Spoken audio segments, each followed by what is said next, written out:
1 Samuel capítulo 30, versículo 1. 3 dias depois, quando Davi e seus homens chegaram na cidade de Ziclag, viram que os amalequitas haviam invadido Neguebe e atacado Ziclag. Tinham destruído e queimado a cidade. Não mataram ninguém, mas tomaram como prisioneiros as mulheres, as crianças e os demais e foram embora. Quando Davi e seus homens viram a cidade queimada e se deram conta de que havia acontecido com suas esposas e seus filhos e filhas, lamentaram e choraram em alta voz, até não aguentar mais. As 2 esposas de Davi, Abigail e Aionã, do Carmelo, esposa de Nabal, estavam entre os que foram capturados. Davi ficou muito aflito, pois os homens estavam amargurados por terem perdido seus filhos, suas filhas, e começaram a falar em apedrejá-lo. Mas Davi encontrou forças no Senhor, o seu Deus. Então disse ao sacerdote Abiatar: traga o colete sacerdotal. E Abiatar, o filho de Aimeleque, o trouxe. Davi perguntou ao Senhor: devo perseguir este bando de saqueadores? Conseguirei eu apanhá-los? E o Senhor lhe respondeu: sim, vá atrás deles, certamente conseguirá recuperar tudo que foi tomado de vocês. Davi e os 600 homens partiram e chegaram ao ribeiro de Bessó, onde ficaram alguns deles. 200 dos homens estavam exaustos demais para atravessar o ribeiro, e Davi continuou a perseguição com os outros 400. No caminho encontraram um rapaz egípcio no campo e o levaram até Davi. Deram-lhe um pouco de pão para comer e água para beber. Também lhe deram um pedaço de bolo de trigo e 2 bolos de passas, pois havia 3 dias e 3 noites que não comia nada e nem bebia. Em pouco tempo recuperou a força. Davi lhe perguntou: a quem você pertence e de onde veio? Sou egípcio, escravo de um amalequita. Respondeu ele: meu senhor me abandonou 3 dias atrás porque fiquei doente. Estávamos voltando de um ataque aos queretitas no Neguebe, no território de Judá, na terra de Calebe, e tínhamos queimado Ziclag. Você pode me levar até esse bando de saqueadores? Perguntou Davi. O rapaz disse: se o Senhor jurar por Deus que não me matará, nem me entregará ao meu senhor, eu levarei até eles. O rapaz o levou até os amalequitas. Estavam espalhados pelos campos, comendo, bebendo, festejando, por causa da grande quantidade de bens que haviam tomado da terra dos filisteus e da terra de Judá. Davi e seus homens massacraram os amalequitas, atacando-os durante toda a noite e o dia seguinte, até o amanhecer, até o entardecer. Nenhum deles escapou, exceto 400 rapazes que fugiram montados em camelos.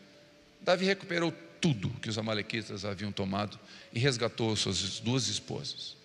Não faltava coisa alguma, nem pequena nem grande, nem filho nem filha, nem qualquer outra coisa que havia sido tomado. Davi trouxe tudo de volta. Também recuperou todos os rebanhos, e seus companheiros os levaram à frente dos outros animais. Este despojo pertence a Davi, disseram. Então Davi voltou ao ribeiro de Bessó, onde estavam os 200 homens que ficaram para trás, porque estavam exaustos para acompanhá-los. Saíram ao encontro de Davi e seus companheiros, e ele os cumprimentou com alegria. Contudo, entre os que tinham acompanhado Davi, havia alguns homens perversos, e disseram: como eles não foram conosco, não devem receber nada dos despojos que recuperamos. Devolva apenas esposas e filhos, e manda eles embora. Davi, porém, disse: não, meus irmãos, não sejam egoístas com aquilo que o Senhor nos deu. Ele nos guardou e nos ajudou a derrotar o bando de saqueadores que nos atacou. Quem nos dará ouvidos quando falam deste modo? Dividiremos igualmente entre os que foram e os que não foram, e os que guardaram as bagagens. Amém. Até aqui. Uma leitura um pouco mais longa, mas necessária. Eu creio que a história é fácil de compreender na leitura, amém? Davi chega, e eu quero te explicar o contexto. Davi está fugindo de Saul. Ele está num processo ruim, ele está se se escapando. Saul quer matá-lo. Davi e seus 600 homens estão servindo e lutando no exército inimigo entre os filisteus. Davi, fugindo de Saul, encontrou abrigo no inimigo, encontrou abrigo entre os filisteus, e lá ele foi estabelecido. E o rei quis levar Davi para a guerra, porque Davi era um grande guerreiro, e Davi estava indo para a guerra do lado do time do inimigo, enfrentando agora o exército de Israel. Então Davi, fugindo de Saul, encontra abrigo entre o inimigo, e ele vai guerrear contra o seu povo. No meio do caminho, alguns generais dizem: rei, esse cara é o Davi. Lembra da música que cantavam, que de Saul matou milhares, mas Davi matou dezenas de milhares? Esse cara pode se voltar contra nós a qualquer momento e matar a gente. Aí o rei disse: Davi, volta para casa, volta, não vá para a guerra. Davi não entendeu: Senhor, eu não fiz nada. Volta. Ele voltou. Quando ele volta, ele encontra essa cena. A cidade de Ziclag, onde ele tinha os seus 600 e suas esposas e filhos estavam, queimada. Levaram tudo, levaram esposas, levaram filhos. As pessoas que estavam com ele ficaram indignados, queriam apedrejar Davi. Afinal, a gente estava indo atrás de Davi. E olha o que aconteceu. A culpa é de Davi. E Davi encontra força no Senhor, chama o sacerdote, traz o colete, ele invoca a vontade de Deus e pergunta para Deus: Senhor, devo correr atrás desses saqueadores? E Deus fala: pode ir, você vai pegar tudo de volta. E ele vai atrás, no meio do caminho, 200 ficam na beira de um rio. Estão cansados, fracos, e eles ficam ali, não conseguem continuar. 400 continuam. No meio do caminho encontra um egípcio, escravo. E esse cara está mal, está bem ruinzinho, 3 dias sem comer, 3 noites. Eles dão comida, dão água, ele recupera a força. Davi pergunta para ele: quem é você? Ele fala: eu sou egípcio. O meu povo foi o que saqueou Ziclag, foi o meu senhor. E Davi fala: me mostra. Ele fala: nossa, só promete que tu não vai me entregar na mão dele depois, nem me matar. Tá bom, eu prometo. E ele entrega, e Davi recupera tudo, mata, 400 fogem de camelo, e ele volta para casa com tudo. No meio do caminho encontra aqueles 200 que não conseguiram chegar até a final da guerra, e aí os 200 vêm: ei, Davi, ei! E eles vão pegando ali as esposas e os despojos. Aí tem uns invejosos dos que venceram, o texto diz que eles eram maldosos, e disseram assim: não divide não, eles não foram, não tem moral para estar ganhando nada do que a gente conquistou, dá só a esposa e o filho de volta. E Davi falou: não é assim que funciona. Foi Deus que nos deu a vitória. Se foi Deus que nos deu a vitória, o mérito não é nosso. E se o mérito não é nosso, nós dividiremos os espólios com todos. E ele divide os espólios com todos. Esse é o texto que a gente leu, e é dentro desse contexto de fuga. Davi está fugindo. Davi está vivendo uma crise familiar, uma crise pessoal. Davi está vivendo um momento difícil da vida dele. Não era um momento fácil. E eu queria, tirar algumas lições desse texto. Tem muita lição, mas eu queria tirar algumas para mim e para você, para a vida. Se você conseguir pegar as lições desse texto para mim e para você, é para a vida. Primeira coisa que eu aprendo: cuidado para não levar pessoas para lutar as suas guerras. Cuidado para não levar pessoas a lutarem guerras que não são delas. Cuidado para não fazer pessoas odiarem quem você odeia. Se você é frustrado com algum pastor, cuidado para não levar os seus filhos a serem frustrados também. Cuidado. Se você teve uma frustração, uma decepção com a paternidade, não significa que você vai trazer sobre os seus filhos a mesma culpa e a mesma dor. Cuidado, porque Davi está levando pessoas com ele. E você é homem, e por natureza o homem é líder. E sendo um líder da sua casa, você corre risco de chegar em casa choramingando as suas dores, fazendo sua esposa e seus filhos sentirem raiva, dor, ódio e sentimentos que não deveriam ter, porque você está levando eles para uma guerra que você tinha que vencer com Deus, e não choramingando em casa. Cuidado, seja sábio para amortecer os impactos da vida e destilar graça na sua casa. Foi o que Jesus fez na cruz. Ele recebeu o impacto do pecado dos homens, e lá na cruz ele olha para quem o pregou e disse: perdoa eles. Ele destilou graça mesmo sendo crucificado. Então isso aqui é só uma placa de advertência. Mas agora eu queria entrar em alguns pontos aqui. O primeiro ponto: não lute guerras que não são suas. Ele foi para uma guerra que não era dele. Ele não tinha que estar ali. Ele não tinha que guerrear. Não era o exército dele. Era o inimigo. O que ele estava ali? Indo para uma batalha contra o seu povo. Ele não era para estar ali. Não era o lugar dele. E ele saiu. Quando estamos lutando guerras que não são nossas, perdemos a que deveríamos lutar. Quando estamos lutando guerras que não são nossas, perdemos as nossas. Cuidado para não se distrair com guerras que não são suas. Cuidado para não entrar em combate que Deus não te chamou. Eu lembro, uma pequena história, não lembro, eu creio que eu já contei aqui, de duas famílias vizinhas que uma comprou para o filho um labrador, um filhote. O outro comprou para o filho, dois filhos vizinhos assim, comprou um coelho. Então uma família tinha um coelho, filhotinho, coelhinho, e o outro tinha um labrador, filhotinho. E o coelhinho e o labrador, pequenininhos, os dois brincavam. O labrador, filhotinho, brincando com o coelhinho. Os dois cresceram. O labrador se tornou um cachorrão. E o coelho cresceu um pouquinho e ficou um coelhinho.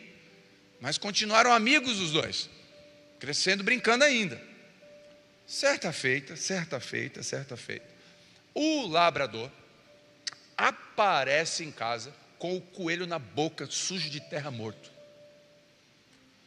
O vizinho pensou, meu Deus, o vizinho do coelho tinha ido viajar, e ele pensou, meu Deus, como que a gente dá notícia para o vizinho que o nosso cachorro matou o coelho de estimação dos 3 filhos dele?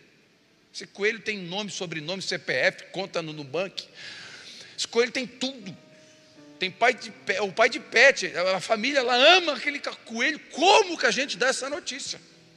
Aí eles pensaram, faz o seguinte, vamos lavar o coelho, secar, vamos botar na frente da porta da casa deles. Eles vão chegar e vão dizer, morreu. E quando eles virem aqui, eles vão dizer, faz de conta que a gente não sabe nada. O dono do labrador tirou o coelho da boca do labrador, pegou uma vara, uma cinta e bateu nesse labrador. O labrador. Mas esse labrador apanhou. Esse cachorro apanhou. Nunca mais mata o coelho dos outros. Esse labrador foi para a casinha. Chegou o dono, o vizinho. Começaram a chorar, ele já ouviu o choro. Eu falei, meu Deus. Aí vem o vizinho, que foi? Olha aqui. Um desastre.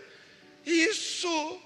Sexta-feira a gente foi viajar rápido e o nosso coelho morreu. A gente enterrou no quintal e ele apareceu limpinho aqui. Um milagre. O cachorro sentiu falta do coelho, farejou, desenterrou o coelho morto e trouxe.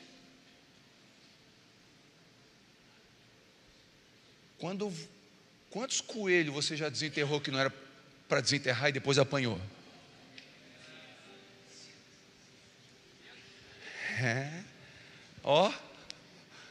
Quem mandou desenterrar o coelho?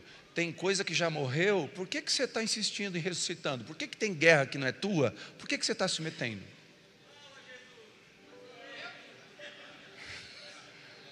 Pega o labrador, Jesus. Deixa eu falar uma coisa. Não tente ser o pai que a sua esposa não teve.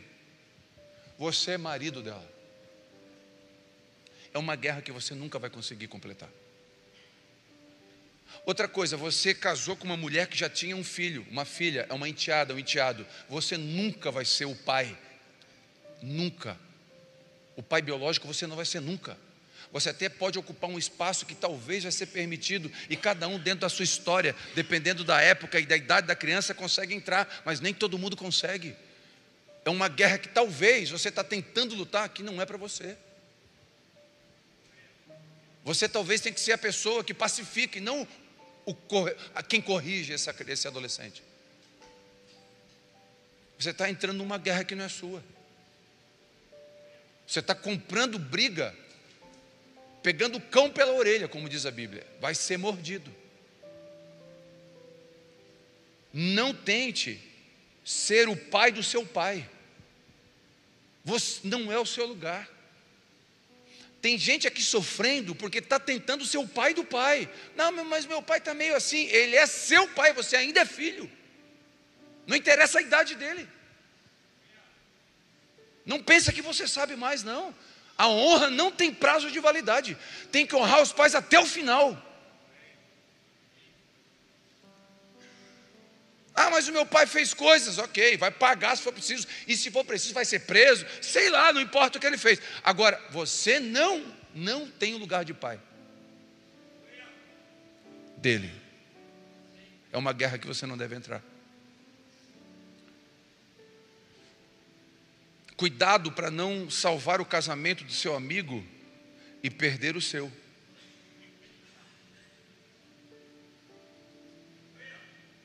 Posso ouvir um? Obrigado pelo irmão que está dando aleluia lá. Depois se alguém dá um dinheiro para ele, eu quero abençoar ele. Glória a Deus. Tem só um dando aleluia, o resto está discordando da palavra. Cuidado para não salvar o seu casamento, o casamento do seu amigo e perder o seu. Você está cuidando, eu sou discipulador, líderes de grupo de convívio, presbíteros aqui. Muito bonito, nós temos um chamado para cuidar das ovelhas. Mas o primeiro chamado é a nossa casa. O primeiro chamado é a nossa casa. As minhas filhas sabem disso. A igreja sabe disso. Entre você e a minha esposa, perdeu mané. Perdeu mané é uma frase ruim, né? Lembra coisa ruim.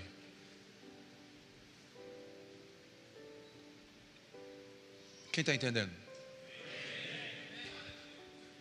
Cuidado, para não ser o cara legal da empresa que ajuda todo mundo, mas não faz bem o seu papel. Vai ser mandado embora.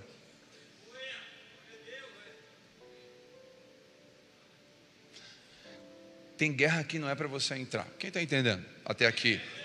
Cuidado para não vigiar o filho dos outros e não observar a queda dos seus. Olha como aquele menino lá daquele é desobediente, né? Olha como aquele menino, o seu é da Tasmania. Ele entra no grupo de convívio girando. E não é no manto. Não, é tipo aquele da Tasmania lá. Mas você está vendo o filho do outro. Aí você vê um filho de alguém enfrentando identidade de gênero, com crise. Você fala, se fosse meu filho. Cuidado. Cuida do seu. Cuida bem do seu. Não entre em guerra que não é para você, para desguarnecer a sua guerra. Você tem que entrar em guerra que é sua. Cuidado para não defender tanto sua teologia e esquecer de praticá-la. Cuidado. Desculpa, com todo respeito, eu acredito que a internet é uma bênção. A internet é uma bênção. Mas tem muitos teólogos de internet que defendem com unhas e dentes, brigam por sua teologia, mas esquecem de praticá-las. E cuidado para não ser um crente que vem na igreja, ora em línguas, mas não guarda a língua. É maledicente, maldiz. Sempre alguém está errado. Sabe aquela pessoa que, se ela vai embora da empresa, a empresa está errada? Sempre alguém está errado. Ele nunca está errado. Cuidado, você está entrando em guerra que não é sua. Cuidado. Só um amém, tá bom? Tá bom. Segundo, cuidado com aquilo que tem valor. O inimigo sabe que as coisas que você pode comprar, você compra. O diabo sabe disso. O diabo sabe disso, que um carro se compra, uma casa se compra, se vende, coisas materiais vão e vêm, crises derrubam impérios, milionários ficam sem nada. Jogadores de futebol que foram milionários dependem de ajuda. A gente percebe que coisas vão e vêm, mas pessoas não têm preço. Amigos não tem preço. Casamento não tem preço. Cuidado para não dar preço no que tem valor. Quando você perde coisas, você perde algo. Quando você perde saúde e caráter, você perde muito. Mas quando você perde pessoas, você perde tudo.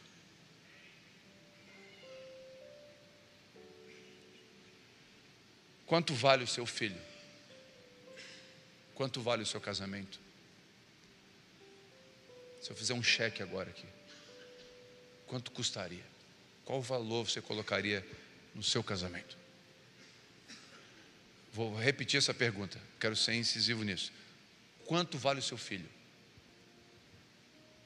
Eu sei que é uma pergunta retórica, eu sei que a resposta é pronta, mas eu quero que você pense, tenta colocar um valor. Tenta colocar um valor, tenta colocar um preço agora. Tenta colocar 1 milhão, 10 milhões, tenta botar um preço. Tenta. E por que a gente corre atrás de coisas arriscando perdê-los? Por que a gente sai de casa segunda e volta sexta o mês todo? Não está perto deles, sabendo que a qualquer momento podemos perdê-los por dinheiro. Ah, pastor, mas eu tenho que sustentar. Faz outra coisa, vai vender picolé, mas fica em casa. E eu não quero nem saber quanto você ganha, não me interessa. Pode ser milhões. Quanto vale o seu filho? Pergunta para os meninos que estão na clínica ali. Quanto que os pais pagariam? Tem um irmão aqui conosco, que ele viajava uma semana sim, uma semana não. Terça, quinta, representante. O salário dele é 30 mil reais, 40 mil reais por mês. O dono da empresa chamou ele e falou: eu vou te dar 80 mil por mês. Vou te dar uma Hilux 0. Mas eu preciso que você faça mais área. E você vai sair toda semana, segunda e voltar quinta, voltar sexta. Tentador. E a gente poderia vir aqui no culto e dizer: olha que bênção. É o que a teologia da prosperidade prega. Que Deus morreu para dar coisa para a gente. E a gente poderia vir aqui num testemunho: olha, eu ganhava 40, agora eu ganho 80, e eu tenho mais um carro novo. E aí?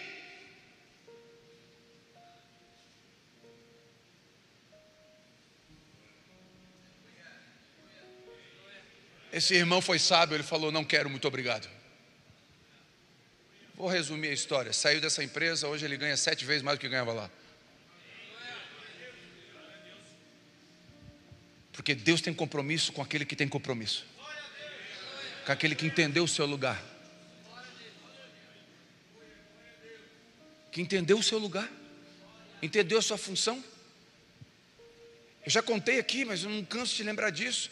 Quando eu estava em Belo Horizonte, no exército, eu ia ficar 3 anos lá, com 1 ano de estadia lá. Minha esposa ficou num quadro de burnout. A minha filha chorava 3 da manhã, eu acordava com a minha filha de 10 anos chorando no quarto. Eu dizia: que foi, filha? Eu estou com saudade, eu não quero morar aqui. É uma adaptação cultural diferente. As duas são mulheres, eu sou militar, elas não. Eu chamei o meu comandante, coronel, falei: coronel, eu preciso voltar para Criciúma. Ah, mas você não vai conseguir voltar. Coronel, você não está entendendo, eu tenho que voltar para Criciúma.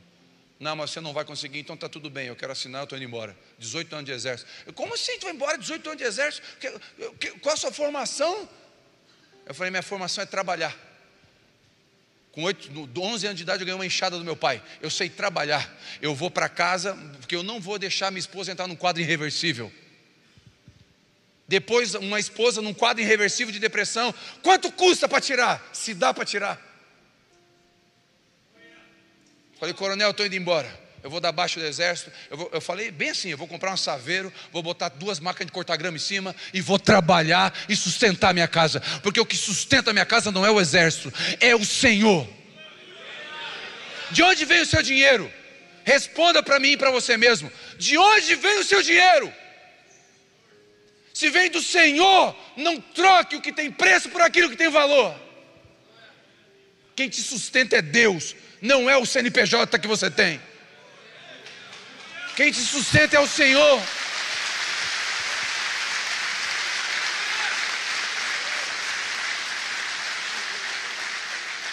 É Ele, foi o que Davi disse, foi o Senhor que nos deu vitória. Não foi a minha habilidade de guerra. Não foi o tempo de espada que eu tenho. Foi o Senhor que nos deu a vitória. Como que a gente não vai dividir os despojos?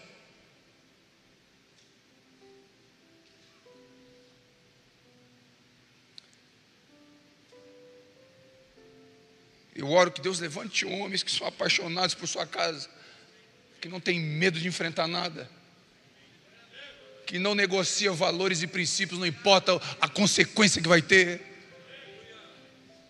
que anda de carro velho 15 anos se for preciso, mas não abre mão de cuidar da casa.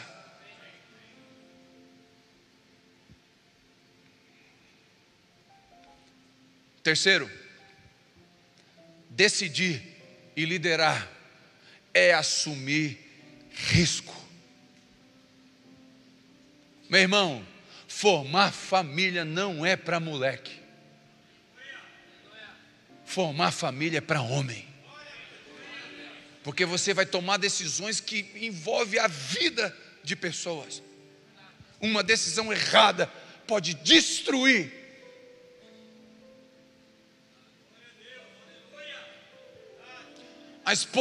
O marido de Noemi toma uma decisão por causa de uma circunstância. Faltou pão, ó a crise, o governo, olha aí, a recessão. Aí o povo, vamos para outro lugar. O cara pega os filhos, a esposa e vai para outro lugar. Os filhos morrem, ele morre, a esposa tem que voltar para casa. Vem Noemi e Ruth, volta, viúva, sem os filhos, porque um homem decidiu errado. Decisões, as nossas decisões envolvem pessoas. Então não troque de cidade como se troca de roupa.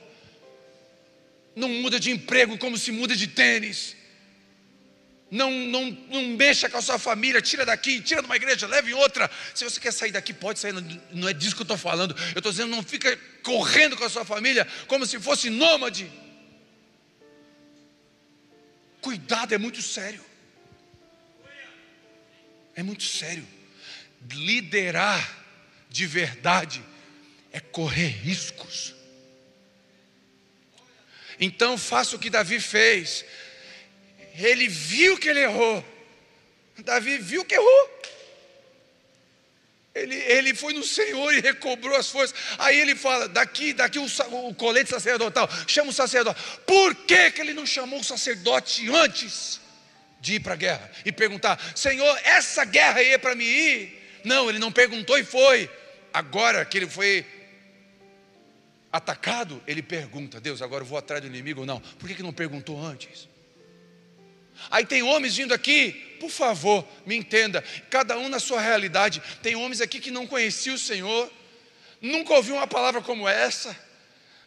Talvez tenha homens aqui que usou cocaína antes de vir para o culto. Tem de tudo aqui no meio. Mas esse é um lugar, aqui é um hospital, aqui é um lugar para curar pessoas doentes mesmo. Está tudo bem, tem gente que está vindo aqui que não é fiel à esposa, está tudo bem. Ele não aprendeu. Mas escute.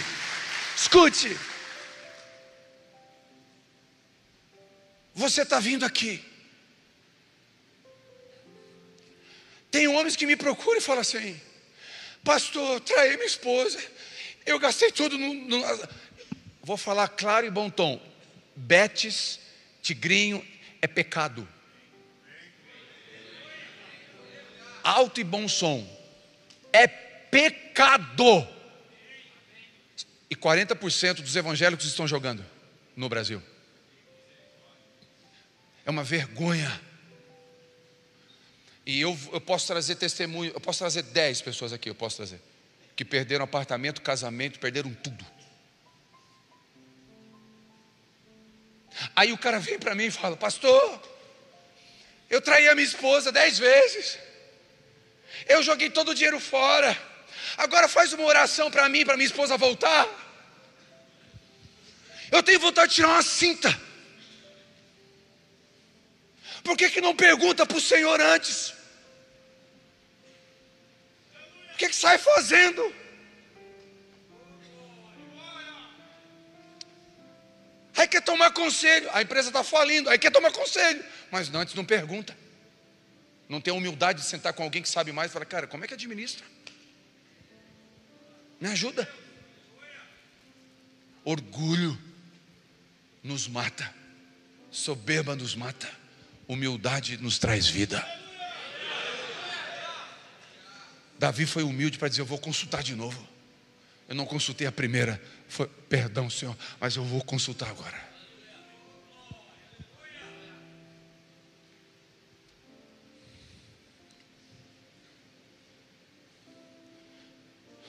Decisões não são fáceis. Eu lembro uma vez que eu morava numa casa do exército aqui em Criciúma, e a casa tem 56 metros quadrados.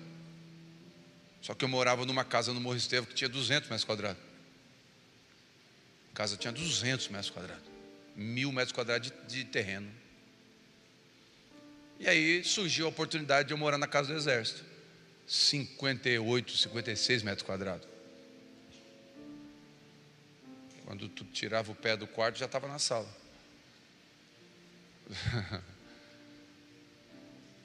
Aí eu falei: amor, vamos lá ver a casa que o exército disponibilizou para a gente, direito. A minha esposa não dirigia na época, então lá morar no Morro Estevão era um transtorno para ela. E ela decidiu ficar em casa, porque a nossa filha tinha nascido, tinha prioridades. Então ela não estava trabalhando. Então eu pensei: eu alugo a minha casa de lá, do Morro Estevão, com o dinheiro que sobra de aluguel lá eu consigo suprir algumas necessidades da casa.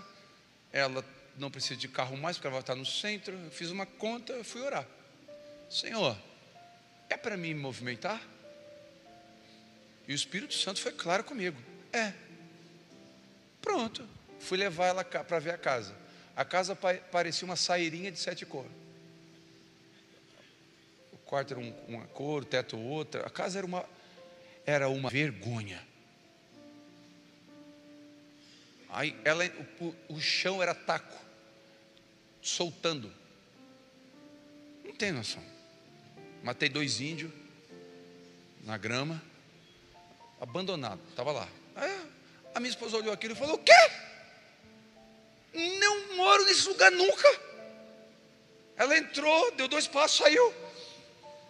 Isso aqui, olha aqui, isso aqui, minha filha vai machucar o pé. Eu pensei comigo: um aluguel de lá, eu boto piso, pinto. Não, amor, isso aqui em 1 mês está resolvido. Não, eu não venho para cá de jeito nenhum. Eu falei: amor, nós vamos vir para cá. Mas eu não, vai vir tu. Eu falei: não, vai vir eu, você e a Vitória. Não venho. Tu falou com Deus? Eu falei: falei. E o que ele disse? Ele disse para a gente vir. E se eu não me adaptar? A mulher gosta, não. É um show, né, cara? É um show, né, cara? Se eu não me adaptar, e se claustrofobia, e se não sei o que, se não sei o que, se não sei o que. Eu falei: amor, se der tudo errado, eu falei para ela, daqui a 3 meses, se a gente se mudar e der tudo errado, eu assumo a responsabilidade, entrego a casa de volta, pago a multa e volto para a casa antiga. Mas Deus mandou vir. Pintei a casa, perguntei a cor que ela queria. Algumas coisas é sabedoria só, né? O que você acha de cinza? Não, tá. Troquei o piso. 3 meses depois ela me chamou: amor, sabe aquela decisão de vir para cá? Eu falei: sim, amor. Eu queria te agradecer por não ter me ouvido. Eu estou tão feliz aqui. E foi um dos momentos mais felizes que a gente teve aqui em Criciúma. Mas eu corri risco. A gente corre riscos. Agora você está correndo risco ouvindo um coaching? ou correndo o risco ouvindo o Espírito Santo. É o que vai fazer a diferença na sua decisão. E ainda assim a gente pode errar. Quem concorda comigo? Mesmo crendo que é Deus falando, a gente pode errar. E se errar, teremos que ter humildade para bater no peito e dizer: eu errei, eu não ouvi bem o Senhor. Eu te abençoo. Se você tomou decisões erradas, você não ouviu bem o Senhor, que Deus te dê graça para dar a volta nessa história, para você dar a volta nessa situação. Quem está comigo até aqui? Aprenda uma coisa: a grande maioria das pessoas não celebram você, celebram seus resultados. Quando os resultados são ruins, elas te deixam. Por isso, valorize aqueles que estão com você desde o começo, quando você não tinha resultado nenhum. Valorize essa mulher que está do teu lado. Ela está acima do peso, ela teve 2 filhos, ela entrou em depressão, ela não está a mesma menina que você conheceu, ela não tem o perfume que aquela representante que vem na tua empresa tem. Cuidado, valorize a mulher que está do seu lado, invista nela. Quer um conselho? Paga uns procedimentos. O Chevette vira um Camaro.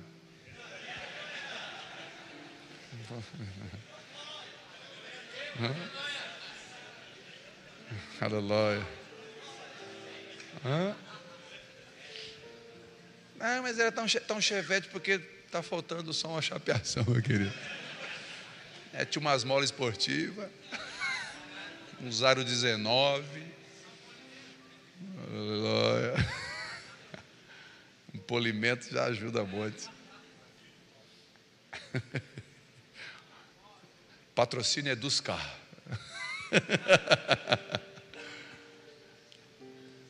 Valorize quem está com você. Valorize amigos que estão com você quando você não tinha, não era. Valorize essas pessoas. Amém? Valorize, valorize. Isso é importante. Esse é um princípio de honra. Valorize o que não tem preço. Valorize o que não tem preço, é importante. Valorize a família, valorize amigos, valorize os filhos, valorize a esposa. Quarto, a força que você precisa vem de Deus. Quem recebe isso? Mas Davi encontrou forças no Senhor seu Deus. Sua força não está nos elogios, nos acertos, nos erros. Sua força não está no seu título, nem no seu conhecimento, muito menos no seu CNPJ. Ela está no Senhor, o teu Deus. Não importa se é aqui no Brasil, nos Estados Unidos ou na China. A bênção de Deus não está num país, está em você. Porque não é o lugar que faz você, é você que faz o lugar. Porque Deus, se tu uma bênção, você é uma bênção. Quando se sentir fracassado, derrotado, falido ou perdido, levanta os seus olhos e a sua voz em oração. Ele sempre está pronto para te fortalecer. Não tem dor, não tem desespero, não tem falência, não tem problema que resista a 5 minutos de oração, a 5 minutos derramando lágrimas nos pés de Jesus. Não tem problema. A distância entre o consolo, a bênção, o favor e o milagre é do joelho ao chão. Essa é a distância.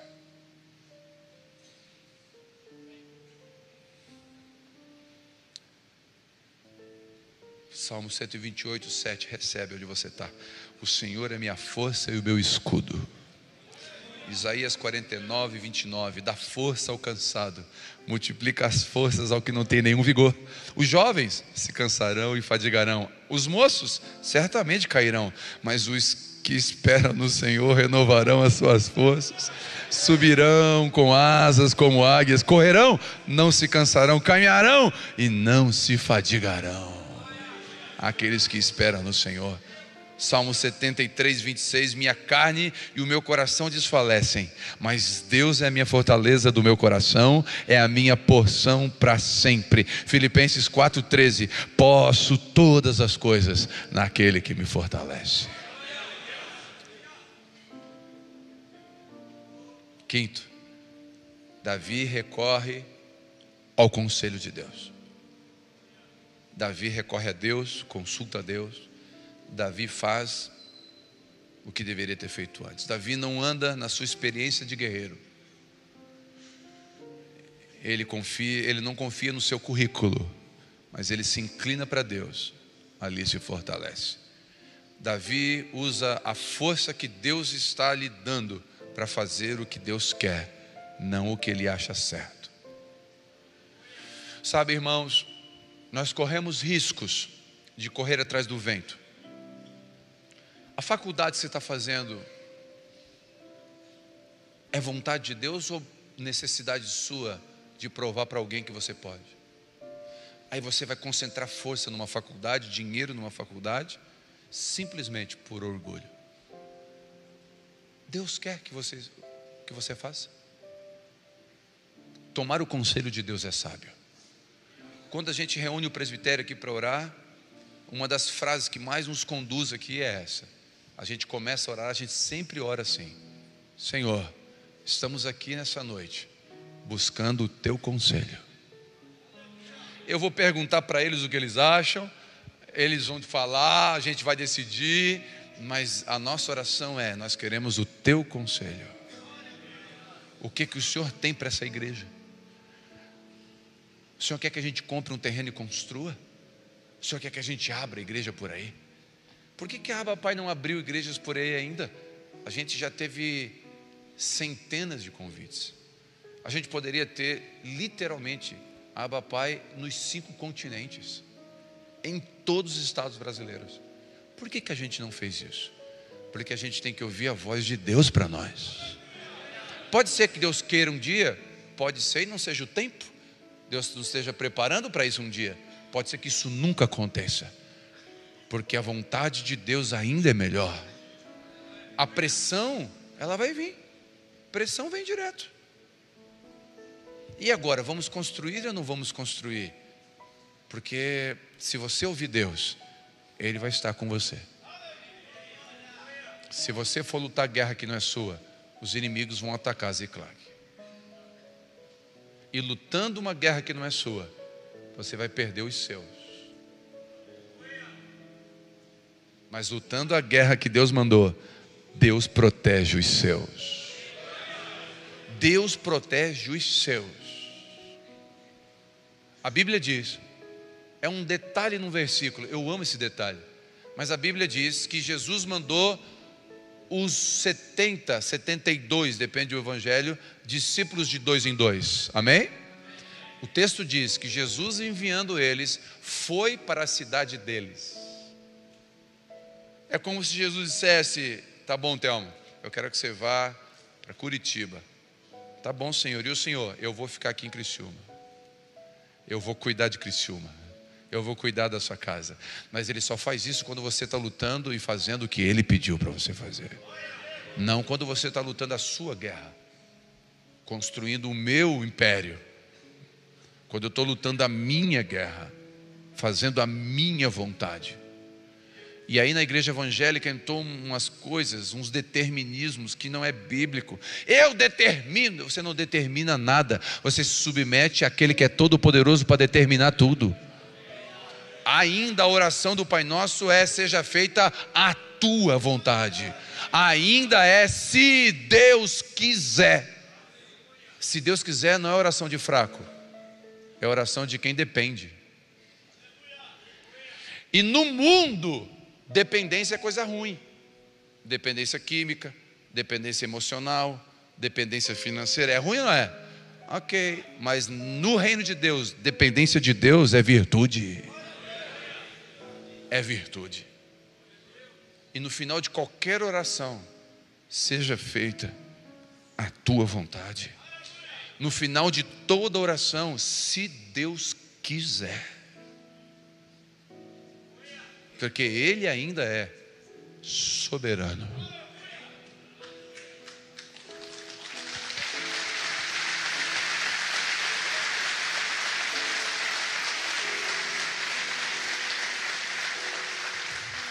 Sexto, Deus pode restituir o que foi roubado.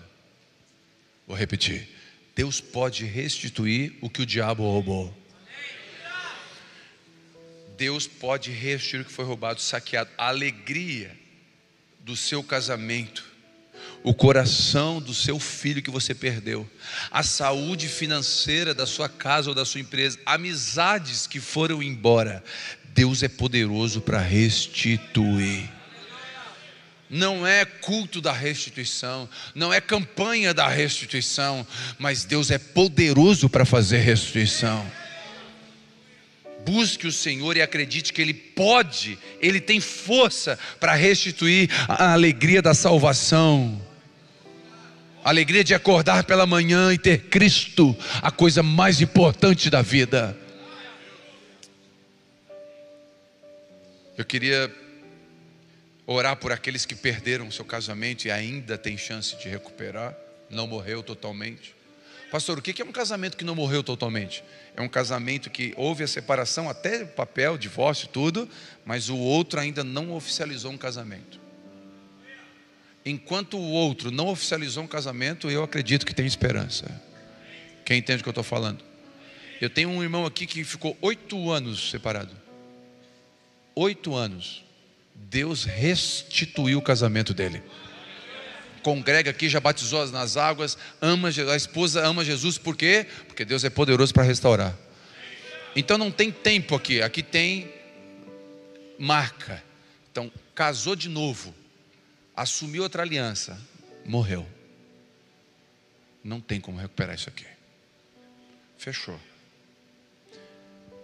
Não ocorreu isso ainda? Há esperança. Seu filho está vivo? Se ele está vivo, tem esperança de restaurar o relacionamento seu com ele. Sua filha está viva? Tem esperança de restaurar. Seu pai de sangue está vivo? Tem esperança de restaurar o relacionamento entre vocês dois. Sua mãe, seu irmão de sangue está vivo? Tem esperança. E eu queria orar por aqueles que querem que restitua algo que foi perdido. Só sentado mesmo. Só levanta a sua mão se você... Eu preciso recuperar o que o diabo roubou. Eu preciso recuperar o que o diabo roubou. O diabo roubou coisas da minha vida e eu não acho mais. Senhor Jesus, eu oro agora por esses homens que levantaram as suas mãos, reconhecendo que precisam que o Senhor traga de volta. Nós estamos aqui te consultando, devemos. O Senhor é o Senhor sobre essa causa. O Senhor quer restaurar de volta, o Senhor quer trazer de volta. Se o Senhor quer, nós estamos aqui dizendo amém para a tua restauração, Senhor. E eu oro aqui para que casamentos de anos sejam restaurados, anos de separação, relacionamentos de amizades de anos, décadas, relacionamentos familiares destruídos, quebrados. Você já está triste porque o Natal está chegando e você não vai ver aquela pessoa, você não vai na festa. Deus vai trazer restauração para o seu relacionamento. Deus, por favor, restitui naquilo que foi roubado. Quem recebe essa oração? Sétimo, e eu encerro. Você será provado na abundância. Sétimo, e eu encerro. Você será provado na abundância. Pastor, na abundância? É. Davi foi provado quando ele veio com os despojos. Divide ou não divide? E Davi poderia falar: vocês não foram, está aqui a esposa, filho, despojo não. Eu vou dizer uma coisa que eu acredito. Teologicamente, alguém pode discordar de mim, está tudo bem. Mas eu acredito que Davi tinha os pés na lei, mas o coração na graça já. Não é à toa que Jesus é chamado o filho de Davi, porque Davi não devolvia, na lei, ele devolvia na graça. Ele diz: Deus foi bom conosco, eu não vou devolver. Eu não vou tratá-los pelo abandono, pela fraqueza. Eu vou tratar com bondade. Eu oro para que nós sejamos homens que andamos, sim, com os pés nas escrituras, mas o coração encharcado de graça. Encharcado de graça para botar na mesa pessoas que talvez não merecem. De você abençoar pessoas da sua família, que você diz: aquele meu primo, aquele meu irmão não merece. É verdade. Mas você escolhe, Davi, ser um homem que anda na lei ou um coração na graça. Não devolva com a mesma moeda, anda 1 milha a mais. Eu te abençoo que seja um homem que ande 1 milha, 2 milhas a mais. Que a graça que você deseja para os seus filhos, a graça e o perdão que você busca todo dia para os seus pecados, você também tenha disponível para derramar para aqueles que estão perto de você. Que você seja rigoroso com você, que eu possa ser rigoroso comigo mesmo e flexível com o meu próximo. Que nós possamos ser homens segundo o coração de Deus, porque Davi era um homem segundo o coração de Deus. Quem recebe essa palavra nessa noite? Fica de pé, por favor. Aplaude Jesus. Se é para Jesus, pode ser bom daí.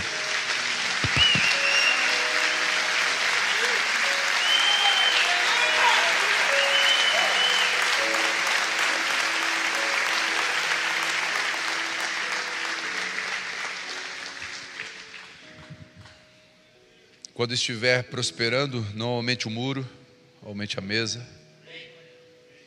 Deus pode nos dar vitórias públicas. Posso ouvir amém? Se publicamente decidimos dar glórias a Ele. Deus pode fazer de nossas derrotas, falências e vergonhas grandes testemunhos. Deus pode restituir aquilo que o diabo roubou. Que possamos lutar as guerras certas, da forma certa, colocando nossa confiança no lugar certo. Senhor Jesus, nessa noite, nos dá essas características do Davi, Senhor. Essa compreensão, essa sabedoria de escolher guerras que nós devemos lutar e ser homens o bastante para reconhecer quando erramos nas nossas decisões. Homens o bastante para ter coragem de decidir e homens o bastante para reconhecer quando decidiu errado. Que as colheitas das nossas decisões sejam aplacadas pela Tua misericórdia e que o diabo não tenha poder sobre a nossa casa e que a gente não perca nada do que tem valor, em nome de Jesus. Guarda a nossa casa, nos dá um coração parecido com o Teu. Nós te agradecemos por esse ano de 2025 aqui com os homens, nessas quintas-feiras. Muitos homens vieram cansados dos seus trabalhos para cá.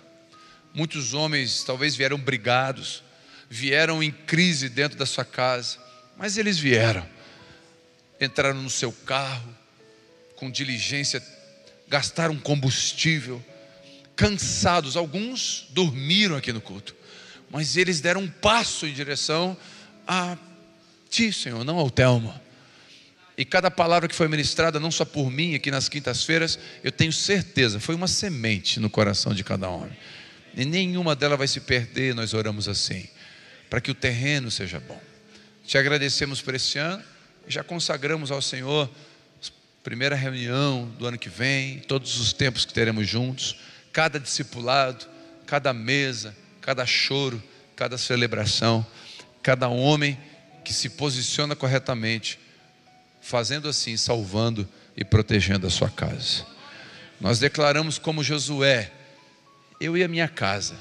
Eu não sei quanto aos outros, eu não sei quanto ao meu próximo, eu não sei quanto a você, mas eu tomei uma decisão: eu e a minha casa serviremos ao Senhor.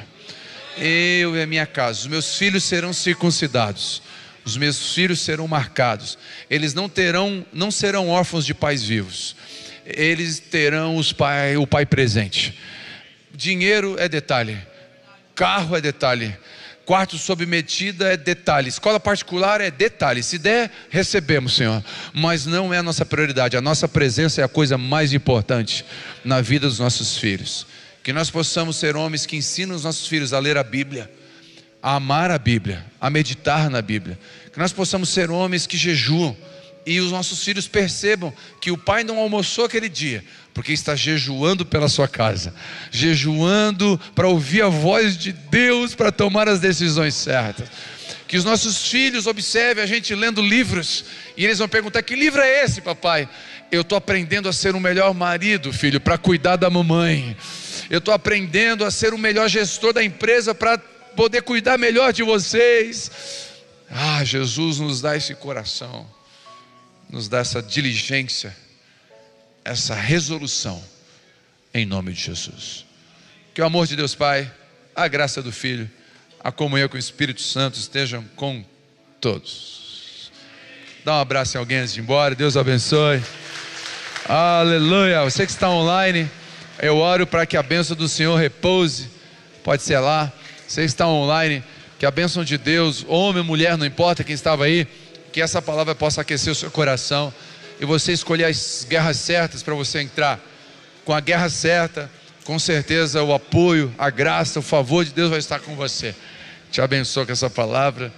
Obrigado por estar conosco durante esse ano, né? Você que está aí com a gente online, mais de 915 mil pessoas inscritas nesse canal.